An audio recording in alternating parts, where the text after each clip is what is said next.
Aujourd'hui, on se retrouve pour le test du Honor Magic 5 Lite 5G.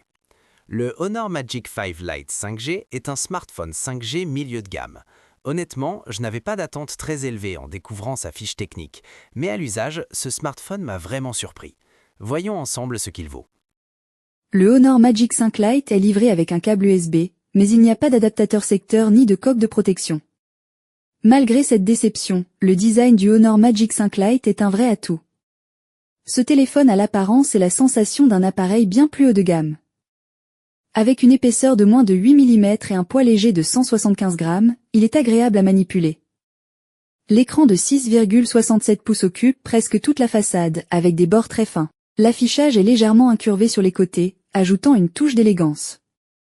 Ce modèle est disponible en vert, argent ou noir, et le vert est particulièrement éclatant. Sur le plan logiciel, le Honor Magic 5 Lite utilise Magic UI 6.1, basé sur Android 12. Bien que l'interface soit riche en fonctionnalités, elle demeure familière pour les utilisateurs d'Android. Concernant le stockage, vous disposez de 128 Go, ce qui est standard à ce niveau de prix, mais il n'est pas possible d'étendre la mémoire via microSD. Le point fort du Honor Magic 5 Lite est son superbe écran AMOLED de 6,67 pouces. Avec une résolution Full HD+, les images sont nettes et les contrastes excellents. Les noirs sont profonds, ce qui améliore l'expérience de visionnage, en particulier pour les séries sur Netflix. Cependant, l'audio laisse à désirer avec un unique haut-parleur en bas, donc pas de son stéréo. Vous devrez probablement vous tourner vers des écouteurs Bluetooth.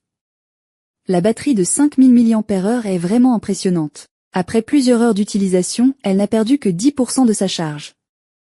De plus, le support de charge rapide à 40 watts est très pratique.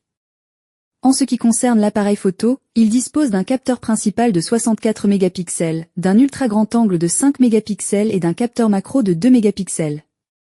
Les photos sont de bonne qualité, surtout en conditions lumineuses, mais le faible éclairage peut poser des défis. La caméra frontale de 16 mégapixels est adéquate pour prendre des selfies. Ses avantages sont donc son écran panoramique, sa très bonne autonomie, et ses performances satisfaisantes. Et ses inconvénients ? Sa faible qualité